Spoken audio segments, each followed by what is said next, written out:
All right. So pretty rapid growth to 3,900 doors. How long did that take to get to that point? And were the majority of the properties acquired through the process you mentioned, like foreclosures and then investors who were buying foreclosed properties? And were those kind of going on in batches? Like did some investors come in and buy multiple properties and then give them to RentVest? We started in 2011 and we built up the portfolio of probably 600 turnkey properties. So that was where we represented them from foreclosure, Wow. renovation, and into management. So 600 of those doors were fully turnkey.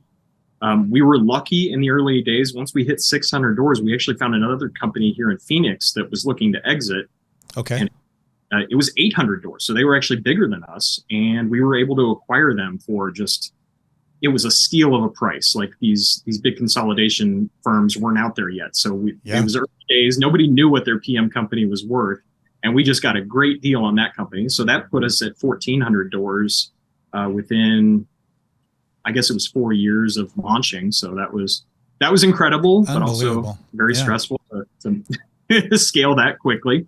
It was at that point that we actually found, I don't know if you know Benton Cotter in the industry, but he came from one of our competitors here in town, and he had big ambitions to go nationwide with RentVest. So we brought him on as a partner, and he helped us expand to other markets. And he was an early adopter of pay-per-click, Google AdWords, basically. So we got in early on that and paid cents on the dollar for online ads and grew our portfolio that way. And then we also did quite a few acquisitions. So like when we went into Atlanta, we bought, I think we bought 3 different small portfolios to get our foothold in the Atlanta market. So a little bit of acquisition and also some innovative marketing with pay-per-click back at the time. Wow. That's really, really interesting. So aside from Arizona, then what were the other markets that you had expanded into?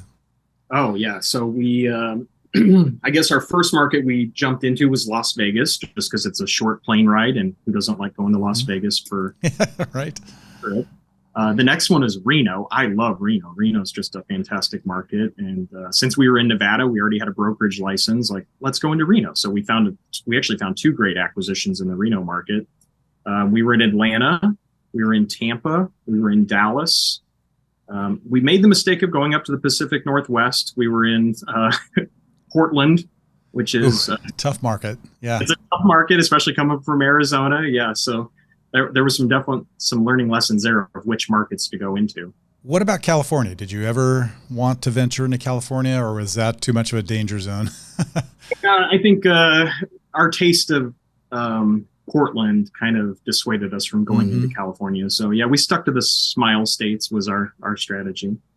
That's incredible, though, because I know a lot of property management companies, I get to talk to a lot of them, and they've tried expanding into other markets and have pretty much whiffed because they underestimated how different those markets were than their home base. And so to do that, they had to go in and invest a lot of money. So you were successful at that. What was the secret, I think, and from your perspective of expanding into these different markets, these disparate states, and then making it work, right, for the company? Yeah, it's nice of you to say that, but they certainly weren't all successes. We had lots of failures. We made some bad acquisitions. Like we bought some bad companies that had a bad cultural fit, bad owners. Like it was, and we experienced high churn because of it, right? We paid for all these doors and then 50% walked out the door over the next 12 months in terms of churn. So sure, we certainly did make some bad acquisitions. I think one model that we proved out that worked really well, though, was the organic growth model within these markets. So I came up with the concept of let's have a market leader, a property manager, but that is also the business development manager. That way we can expand into a market with low overhead, but have an expert on the ground that's incentivized to grow that portfolio. So we set up the Google AdWords where we're driving leads to them. They're closing leads and then handling the process of onboarding the owners, stabilizing them, finding them their first tenant, getting them into the system, getting them used to RentVest. And that worked great. Like we found great people that were motivated by money and just freedom and autonomy. Like they were in Atlanta operating their own little small business, basically, is how it was set up. So that worked really well. I liked that model a lot. And I think the people that we recruited liked that model a lot.